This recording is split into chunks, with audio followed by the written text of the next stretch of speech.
اب آپ یہ سمجھیے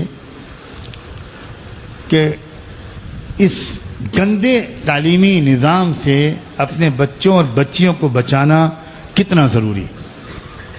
اندازہ کریں صحیح تربیت دینا بچوں اور بچیوں کو کتنا ضروری ہے. میں بچوں اور بچیوں کا قصور بہت کم مانتا ہوں، اور شاید کچھ بچوں اور بچیوں کا تو قصور بالکل ہی نہ ہو. زیادہ قصور تو ماں باپ کا ہے.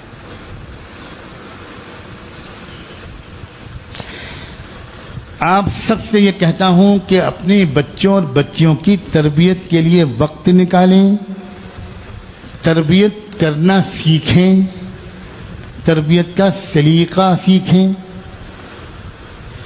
اور بچوں اور بچیوں کو اس ماحول میں جینے کے آداب بتائیے. آپ بتائیے. آپ اور آپ کو خود نہیں آتے تو آپ کسی اللہ والے کے پاس کچھ وقت گزاریے، کچھ کتابوں کا مطالعہ کیجیے، کچھ ایسے بیانات سن کر اپنی سمجھ کی سطح کو بلند کیجیے. دوسری وہ کوششیں جو مختلف مقامات پر اس قسم کی ہو رہی ہیں کہ ہماری نئی نسل کے یہ بچے یہ اچھی تعلیم پائیں، اچھی تربیت پائیں، اچھے ماحول میں پروان چڑھیں، ان کی آنکھوں میں نیک لوگ رول ماڈل کی طرح پر سج بس جائیں، اور ان کو زمانے کے ان چیلنجز سے بھی وقتاً فوقتاً واقف کرایا جاتا رہے، تاکہ یہ جب بڑے ہوں تو یہ اپنے اپنے ضلعوں میں، اپنے اپنے علاقوں میں، اپنے اپنے صوبوں میں یہ نئی نسل کے لیے رہنمائی کی شمع بن جائیں. یہ ادارے قائم کریں، یہ انسٹیٹیوشنز قائم کریں، یہ ہاسٹلز قائم کریں، اور یہ اگلے 30-40 سال میں ایک تبدیلی لے آئیں نئی نسل میں. جو ایسی تعلیمی کوششیں ہو رہی ہیں کہ جہاں بچیوں کو اس لائق بنایا جا رہا ہے کہ وہ اپنے اپنے علاقوں میں جا کر جہاں اللہ ان کو رہنا نصیب کرے وہاں وہ لڑکیوں کی تعلیم و تربیت پر خاص توجہ دیں.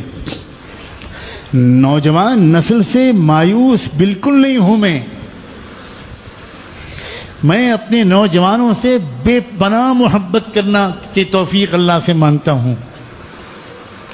اور سچ کہا تھا علامہ اقبال نے کہ نہیں ہے نا امید اقبال، اپنی کشت ویراں سے ذرا نم ہو تو یہ مٹی بڑی زرخیز ہے ساقی. ان نوجوانوں سے نفرت نہیں، محبت کی ضرورت ہے.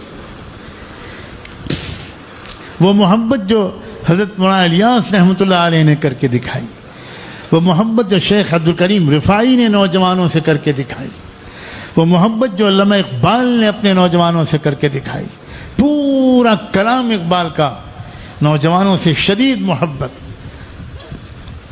کا گواہ ہے. تو ایسی تعلیمی کوششیں ان کو مضبوط کرنے کی ضرورت ہے. ان کی اہمیت کو سمجھو لوگوں.